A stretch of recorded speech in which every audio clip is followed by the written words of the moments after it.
ఎప్పుడో చిన్నప్పుడు చదువుకున్నప్పుడు ఆడుకున్నాం.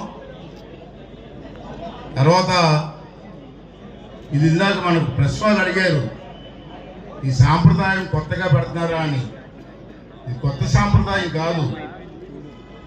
నందమూరి తారక రామారావు గారు ముఖ్యమంత్రి అయినప్పుడు నేను 83లో నేను ఎమ్మెల్యే అయినా. ఆ రోజుల్లో అంటే 43 సంవత్సరాల క్రితం ఎమ్మెల్యే ఫస్ట్ టైం అయ్యా రామారావు గారి నాయకత్వంలో. ఆ రోజు రామారావు గారికి ఈ సాంస్కృతిక కార్యక్రమాలన్నా స్పోర్ట్స్ అన్నా చాలా ఇష్టం. వారు అన్నారు ఒక రోజున, ఆ రోజుల్లో మనం కూడా స్పోర్ట్స్ కాంపిటీషన్ పెడితే ఎలాగుంటుందని. అప్పుడు 83లో ఫస్ట్ టైం హైదరాబాద్లో స్పోర్ట్స్ కాంపిటీషను కల్చరల్ ప్రోగ్రామ్స్ పెట్టి మేము కార్యక్రమం స్టార్ట్ చేసాం. దురదృష్టం మధ్యలో మీరు చూశారు, ఎవరిని విమర్శించరు కానీ, స్పీకర్ స్థానంలో ఉన్న విమర్శించరు కానీ, మధ్యలో మనకి గ్యాప్ వచ్చింది. ఆ కారణాలు మీ అందరికి తెలుసు. రామారావు గారు ముఖ్యమంత్రిగా ఉన్నప్పుడు స్టార్ట్ చేసే కార్యక్రమం గురించి నాకు ఇప్పటికీ గుర్తు. కల్చరల్ ప్రోగ్రాం అవుతుంది రవీంద్ర భారతిలో. రామారావు గారు ముఖ్యమంత్రిగా వచ్చారు కార్యక్రమానికి.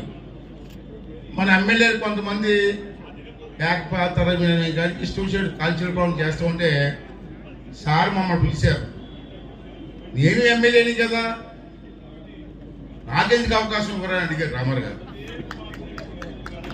ముఖ్యమంత్రి గారు కదా అనుకున్నాం, మహానటుడు అతను. సార్ మీ ఇష్టం సార్ అన్నామా. వెంటనే స్టేజ్ మీదకి వెళ్ళి దానవీర సూర కర్రలో డైలాగ్ కొట్టారండి. 10 నిమిషాలు. ఫస్ట్ ప్రైజ్ అతనే పట్టుకెళ్ళిపోయారండి. అతని డైలాగ్ ముందు మేము ఎక్కడో మాట్లాడుతాం, ఫస్ట్ ప్రైజ్ కొట్టారు. ఆ రోజు నుంచి ఒక సాంప్రదాయంగా కార్యక్రమాలు చేసుకొస్తున్నాం. మనోహర్ గారి టైంలో కూడా అనేక కార్యక్రమాలు జరిగాయి. నాకు మొన్న మేము కూర్చున్నప్పుడు, మేము మా డిప్యూటీ స్పీకర్ గారు మనోహర్ గారు మేము అంతా కూర్చున్నప్పుడు మళ్ళీ పౌరం మాదిరిగా ఒక కార్యక్రమం పెడితే ఎట్లా ఉంటుందని ఆలోచన చేసాం. ఎందుకంటే మీ అందరికీ తెలుసు, మన తెలుగుదేశం పార్టీలో ఉన్నటువంటి, అలాగే జనసేనలో ఉన్నటువంటి ఎమ్మెల్యేలు కానీ నాయకులందరూ కూడా ఎప్పుడూ నిత్యం కూడా ఉదయం లేచిన నుంచి రాత్రి 11 వరకు ప్రజా కార్యక్రమంలో తలనొప్పి ఉంటాం. మనం కూడా సరదాగా 3 రోజులు అందరూ ఇక్కడే ఉన్నాం కాబట్టి, అసెంబ్లీ జరుగుతుంది కాబట్టి 3 కార్యక్రమాలు రోజులు కడదామని చెప్పి నిర్ణయం తీసుకోవడం జరిగింది. దానికి మనోహర్ గారు అందరూ కూడా సహకరించారు. వెంటనే చంద్రబాబు గారి దృష్టి తీసుకెళ్ళాం, వారు కూడా అంగీకరించారు.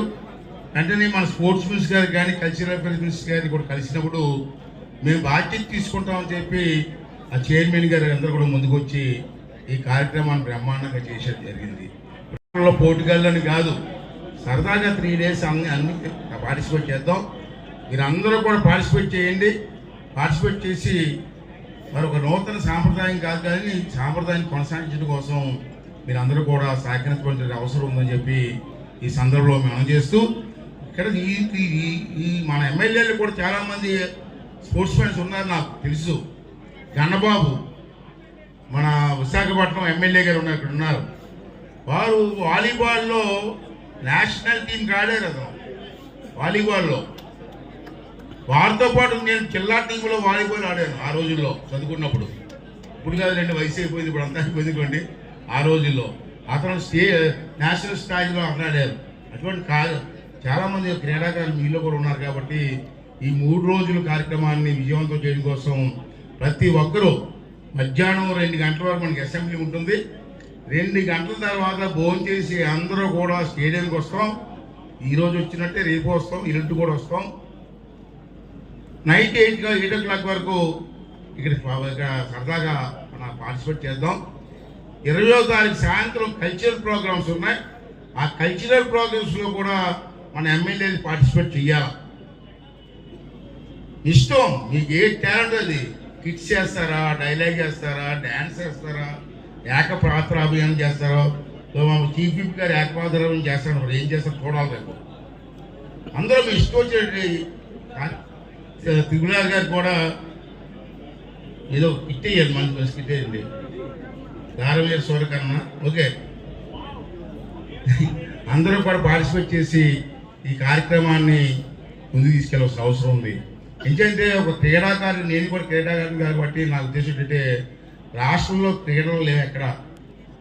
ఏదో ఆడుకుందాం లేని చెప్పి మన ఆ సరదాగా ఆడుకున్నారు తప్పించి ఎక్కడ క్రీడలు మాకు కనపడలే. అంటే రాష్ట్రంలో మంచి క్రీడాకారులు, ఆంధ్ర రాష్ట్రంలో మంచి క్రీడాకారులు ఉన్నారు. వాళ్ళకి మళ్ళీ పూర్వ వైభవం తీసుకురావడం కోసం మా స్పోర్ట్స్ మినిస్టర్ గారు అందరూ కూడా ప్రయత్నం చేయవలసిన అవసరం ఉంది. అంచేది మనం అందరికీ కూడా స్ఫూర్తినిస్తాం. చంద్రబాబు గారి నాయకత్వంలో ప్రతి జిల్లాలో కూడా స్టేడియంలు కట్టి మళ్ళీ పూర్వ వైభవం తీసుకొస్తాం క్రీడాకారులకి అని చెప్పి ఈ సందర్భంలో మీ అందరికీ మనం చేస్తూ ఈ 3 రోజులు సరదాగా ఈ కార్యక్రమం విజయవంతం చేయండి. అలాగే మన పత్రికా సోదరులందరినీ కూడా కోరుతున్నాను, ఇది ఈ సాంప్రదాయాన్ని కొనసాగించడం కోసం కూడా మీరు కూడా మాకు సహకరించవలసిన అవసరం ఉందని చెప్పి ఈ సందర్భంలో మీ అందరికీ మనం చేస్తూ మరి ఈ కార్యక్రమానికి వచ్చేటువంటి అందరికీ పేరు పేరున ఆ ధన్యవాదాలు తెలుపుకుంటూ సెలవు తీసుకుంటానండి. థ్యాంక్ యూ వెరీ మచ్ అండి.